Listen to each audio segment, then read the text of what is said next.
What? The tides have actually shifted. What's up, guys? I'm randomfrankp, and today we're going to be checking out the brand new Razer Huntsman Tournament keyboard.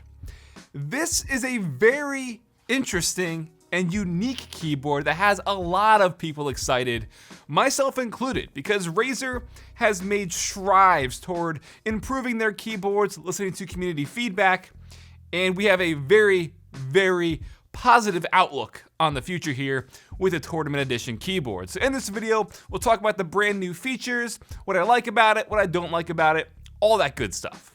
So first off, like we've seen with, previous Tournament Edition keyboards from Razer in the past, the Tournament Edition really stands for just the compact TKL layout we have here. So it's gonna be, ditching the numpad and stuff. And for one, I've always been a fan of the TKL layout because I just like how it is a smaller form factor, and I've never once needed a numpad, at least for me and my uses. But like I said, the big thing about this particular release is the amount of new features, and we have a brand new optical switch inside this keyboard. But once you get it unboxed, the first thing you're gonna notice, despite the form factor, is the overall simplicity of this.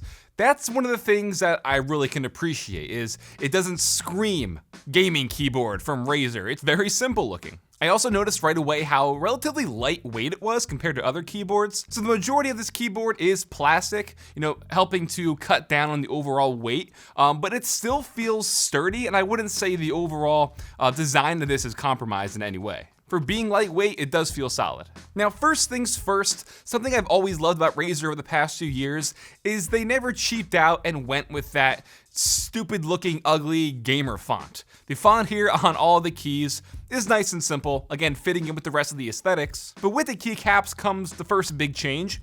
These are PBT keycaps. They're a more solid, sturdy plastic overall compared to ABS. And the actual finish on the top of the keycaps has this very slight texture to it that does feel really nice on your fingertips when you're typing or gaming.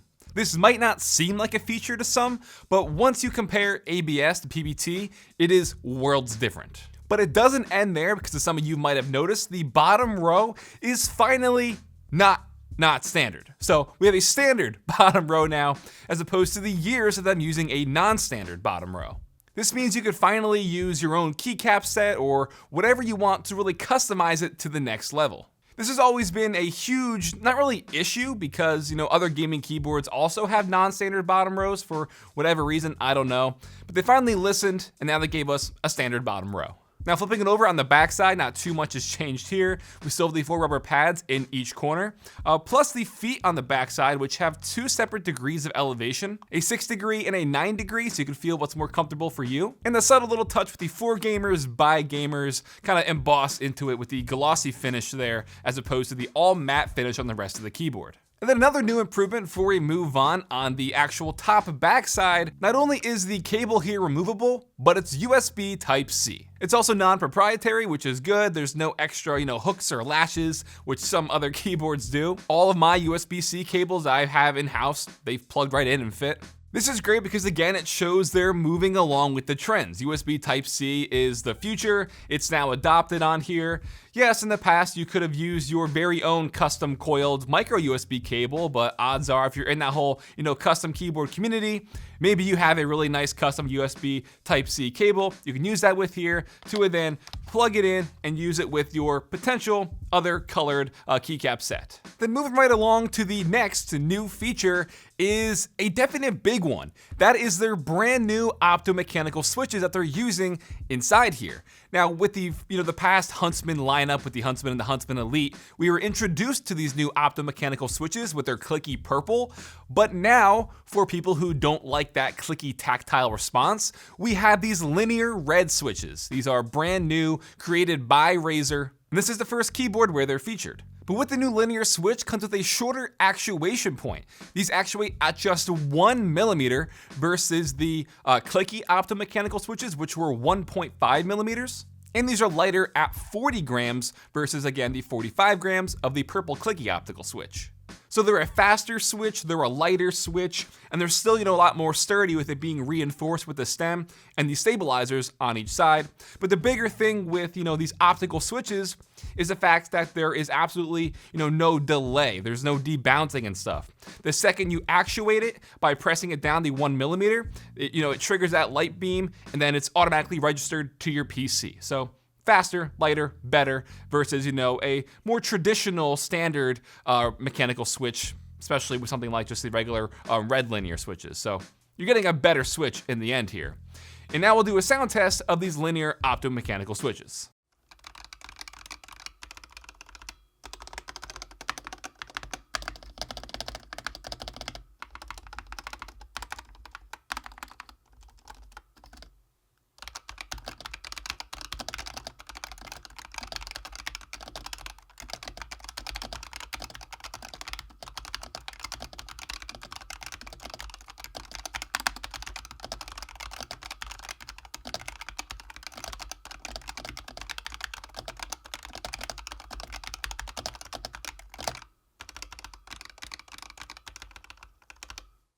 So you might have heard more of a solid clack than a higher pitched click.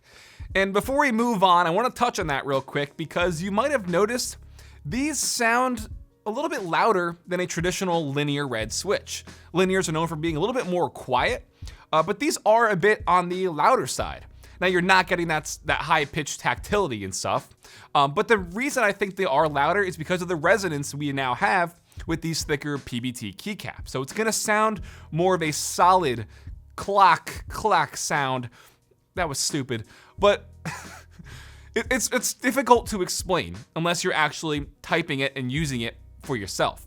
The keycaps are giving you a different resonance. They're not gonna be as quiet as you might be used to, a little bit louder because of the solid plastic. Now, while these stabilizers here are still miles better than their competitors, I'd say they're definitely not as rickety as some stabilizers we've seen. There still is some room for improvement because, as you heard during that sound test, there's still a bit of wobble and flex. And then lastly, before we move on, I have to touch on the Synapse software because people still do have complaints with it. I know when I plugged this in, there was an update for it. I don't know if it's because I haven't updated Synapse in a while, but there was a bit of a refresh.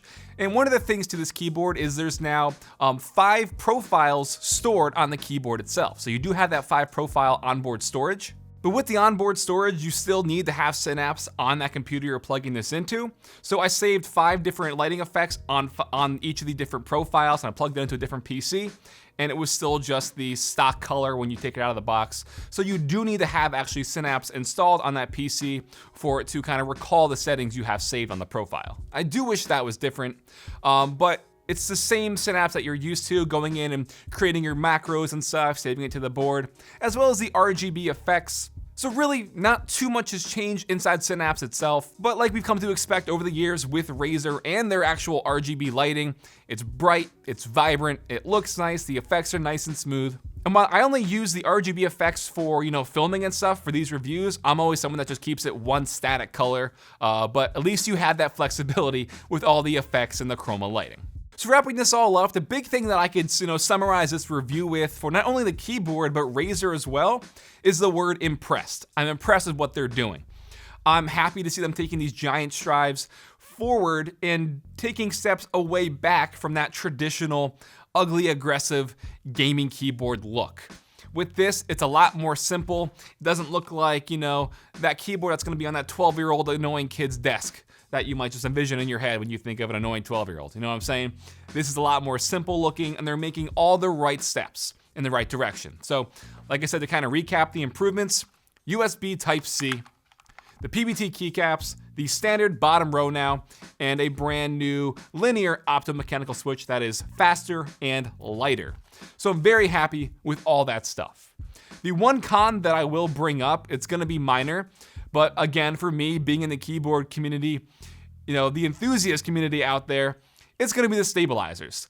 While 8 out of 10 people will probably be content with these, because again, they are miles better than other keyboards out there that I've tried, the stabilizers still have a bit of a room for improvement. So while they're making all these positive steps, why not touch on those as well? Because it's a little thing, But you touch on that, and it's like, okay, you are now in a whole new market, and Razer's gonna be looked at in a different light because what they're putting out is way different than anything before, and it's way better than anything that's currently out there. So lastly, I'll leave you with the price of $120. That's the price tag for the Huntsman Tournament Edition, and it's not a terrible price. For all things considered with the features and their own new switches, it's not that bad. People aren't gonna, roll their eyes and scream and walk away from it, but I think, $100 would have been that sweet, sweet price point. And that's just me speaking for the rest of the consumers out there. But I don't think 120 is bad considering what we're getting and all of the, improvements over the previous keyboards and judging by the current market share out there of keyboards at their prices. So 120 for a very good improved keyboard from Razer with the Huntsman Tournament Edition. That'll wrap it up for my review, guys. Hope you enjoyed. If you liked this review, give it a big thumbs up to show your support. If you want to check it out, I'll drop a link for you in the description down below. Feel free to hit me up and follow me on Twitter at randomfrankp. And lastly, if you haven't already, hit that subscribe button. Hope you enjoyed. Have a good day.